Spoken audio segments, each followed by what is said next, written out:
Hey guys, so before I get into this video about Amala Ekpunobi, I think that's how you pronounce her name. She's the white supremacist in blackface. Got a pretty good following on YouTube. I want to first say share, like, subscribe, comment. Leave your comments below if you agree with me, agree with her. Disagree with me, disagree with her. Let me know in the comments. She made a 4th of July video about people who she felt were American haters and anti-American dissenters who didn't want to celebrate 4th of July because of the bloodshed and within the black slave community. There were TikTok videos made, and she was showing these videos and reviewing these videos, and she said she didn't appreciate the fact that they were talking about, because of what we went through as blacks in 1776 and thereafter, and all the bloodshed in terms of black women and black slaves who were being essayed, black men who were being castrated, burned, hanged, chained. We would consider animals, chattel. A lot of those were being given as examples of why blacks shouldn't celebrate 4th of July, because we weren't free. That's why we celebrate Juneteenth. So she was reviewing videos like this, and she was saying, one of the things she was saying, among many others that I did another part on, one of the things she was saying was, what about the blacks who fought in the Union Army? The patriots that put their lives on the line, even back then as ex-slaves, that put their lives on the line and were patriots and served their country and all this crap. What about them? Were their lives in vain? Don't their lives count for something? Don't their patriotism count for something? How could they have been patriots and you guys aren't today? You guys are living a better life than they did, and even they put their lives on the line and were patriots. First of all, I want to break this down, because people like her always spin the narrative. They're very disingenuous, and one thing I can't stand is somebody who's intellectually dishonest and takes their position by misleading people with misinformation, especially willingly and deliberately knowing that they're misinforming people. So let's start out with this. There were no black patriots in the Union Army. There were no ex-slaves or current slaves that were currently slaves in that time who enlisted in the Union Army as a sign of patriotism. That is an absolute and utter lie. And if you look at recorded history, it will let you know, by all accounts, that that's a lie. First of all, they were not patriots. They did not love country. Those blacks that enlisted in the Union Army, those ex-slaves and the ones who were in slavery at the time of enlistment, it was a trade-off for their freedom. It wasn't about patriotism. These weren't blacks who loved their countries and were looking at America through rose-colored glasses. Those slaves that were in Confederate states who were under those horrible, atrocious policies, slave policies, they understood how America looked down on them as animals and chattel and property. It wasn't lost on them that America hated their guts and did not consider us human beings, full human beings. They fully understood that when they enlisted in the Union Army. It wasn't about patriotism. They did not love the country who looked down upon them and treated them actually worse than dogs and cats and farm animals. We were treated worse.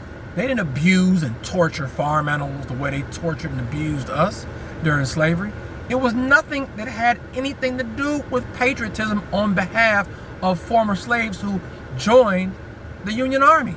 It was a trade-off for their freedom. If you look at history, ex-slaves and current slaves who were told that if they enlist in the Union Army, that they would be freed upon the end of the war, and an impending Union victory over the South. It was a trade-off. It was no option.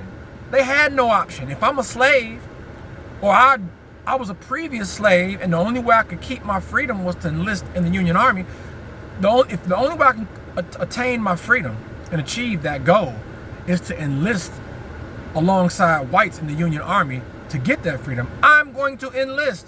That was a trade-off. Okay? So now originally it was against federal law for slaves, or blacks for that matter, even a freed slave, any black, to join the Union Army. But because they were undermanned, they allowed, especially around the time of the Emancipation Proclamation, that allowed policy to be shifted.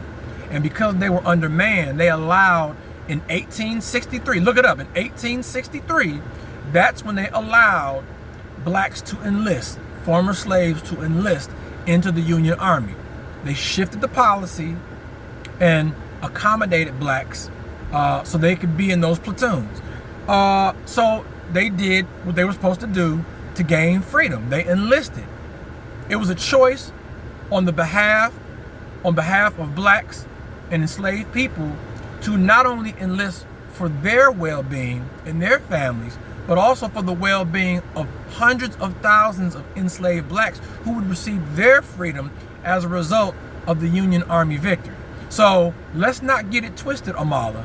Don't mislead these people. People are very stupid, and they bank on your information to be true. And people are creatures of habit.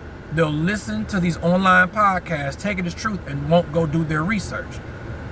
Blacks escaped to the Union lines, enlisted in the Union Army to specifically gain freedom for them and the hundreds of thousands of other slaves who would eventually achieve that same level of freedom. So it wasn't about patriotism. It was about a trade-off. Fight and get your freedom. So anybody that wants to side with her, that's fine, but do your due diligence, because she upholds white supremacy for a reason. She gets paid handsomely to be a black talking head for white folks and what they feel. There, you know, is good. Most of you guys know as well as I do, there are lots of black white supremacists that get paid to spew the same vulgar white supremacist talking points that whites don't want to do themselves. So they get a talking head that's willing to take the money to spew all those horrible white supremacist talking points on behalf of these white racists. And they get paid swell. Yeah, these blacks have to sell their souls. You know, people like a black conservative perspective, Officer Tatum, these type of people, Larry Elder, yes, they have to sell their souls to Satan and sell their souls on behalf of white society, but they get paid in exchange for it. And some people, they're able to sleep at night for exchange of this opulent lifestyle that they'll eventually get to lead on behalf of getting paid so much money. And it is a lucrative position to do this, to sell your soul as a black person and demean your race on behalf of white folks. Okay? Especially on a public platform. So anyway, Amala, I just had to say that. And anybody who disagrees, let me know why you disagree, but state your case. State your case and let it be sound. Let it be a legitimate, coherent case. I want to hear it. Anyway, like, share, subscribe, comment, and I'll see you in the next video.